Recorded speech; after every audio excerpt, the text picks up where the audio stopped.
ఉన్నారు కదా, వాళ్ళకి మీరు ఏం చెప్పాలనుకుంటున్నారు? ఏం చెప్తాను నా డైలాగ్ తెలుసు కదా, కింది స్థాయి అర్థం కాదు మినిమం డిగ్రీ ఉండాలి, పెద్ద పై స్థాయి అర్థం అవుతుంది కానీ కింది స్థాయి అర్థం కాదు అన్న కదా. మినిమం డిగ్రీ చదువుకుంటే ఏ జాబ్ అయినా వస్తుంది. మినిమం డిగ్రీ చదువుకుంటే ఈ రాష్ట్రంలో కాకపోతే ఇంకొక రాష్ట్రం, ఈ దేశం కాకపోతే ఇంకొక దేశంలో మనం బతకగలుగుతాం. ఓన్లీ ఇప్పుడు ఆంధ్ర తెలంగాణ చూసుకుంటే ఓన్లీ ఎక్కువ శాతం 75%, 99% తెలుగు మాట్లాడుతున్నారు.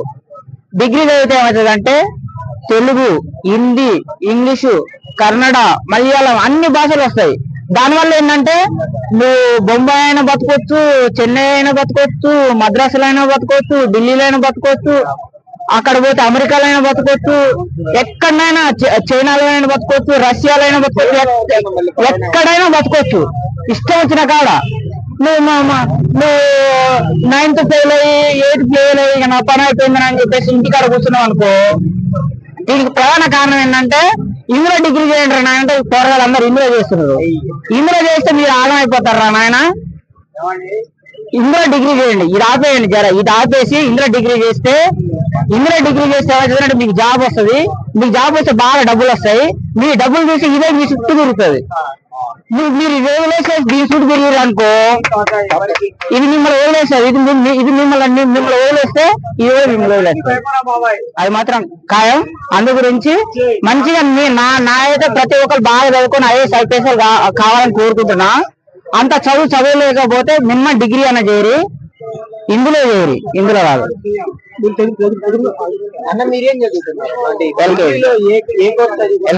ఎల్కేజీ డిగ్రీలో అది వాళ్ళు కొందరు చదువుతున్నంత స్తోమత లేని వాళ్ళు కూడా ఉంటారు కదా, హెల్పింగ్ చేసే వాళ్ళు కూడా ఉన్నారన్న. ముందుకు రావాలి. ఇలాంటి ప్లేసులు కొన్ని ఉన్నాయి, ఆంధ్రాలో ఉన్నాయి, తెలంగాణలో ఉన్నాయి. ఇట్లాంటి ప్లేసులు ఉన్నాయి. మీడియా మిత్రులు చాలా మందికి చాలా సపోర్ట్ చేస్తున్నారు. అలాంటి వాళ్ళ సపోర్ట్ తీసుకుంటే పబ్లిసిటీ అవుతాయి. పబ్లిసిటీ చేస్తే ఎవరో ఒకరు ముందుకు వచ్చి చదువు ఇస్తారు.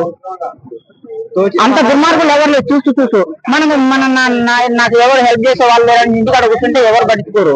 ఇట్లాంటి ప్లేసులు ఉన్నాయి. మీడియా మిత్రులకు వచ్చేసి మన బాధ ఏంటో చెప్పుకుంటే వాళ్ళు హెల్ప్ చేస్తారు ఖచ్చితంగా. ఇప్పుడు మనకు టెక్నాలజీ వచ్చింది. ఆంధ్రాలో కానీ తెలంగాణలో కానీ ఇట్లాంటి ప్లేసులు, ఆంధ్రాలో ఒక ప్లేస్ ఉంది, ఇక్కడ కృష్ణకాంత్ అక్కడ ఒక ప్లేస్ ఉంది. యువత ఎవరైనా ఉంటే మీ చదువుకోవడానికి హెల్పింగ్ కావాలనుకుంటే ఇక్కడికి వచ్చేసి నేను ఇట్లా చదువుకోవాలనుకుంటున్నా, కొంచెం ఆరోగ్యం ఇబ్బంది అని చెప్పేసి మీడియా మిత్రులు చెప్తే ఆటోమేటిక్ గా వాళ్ళ వైరల్ అయ్యి ఎవరు ఒకరు హెల్ప్ చేస్తారు ఖచ్చితంగా. మీరు మాత్రం చదువుకోవడం మానేయకండి, ఓకేనా? ఇందులో డిగ్రీ చేయండి, ఇందులో కాదు.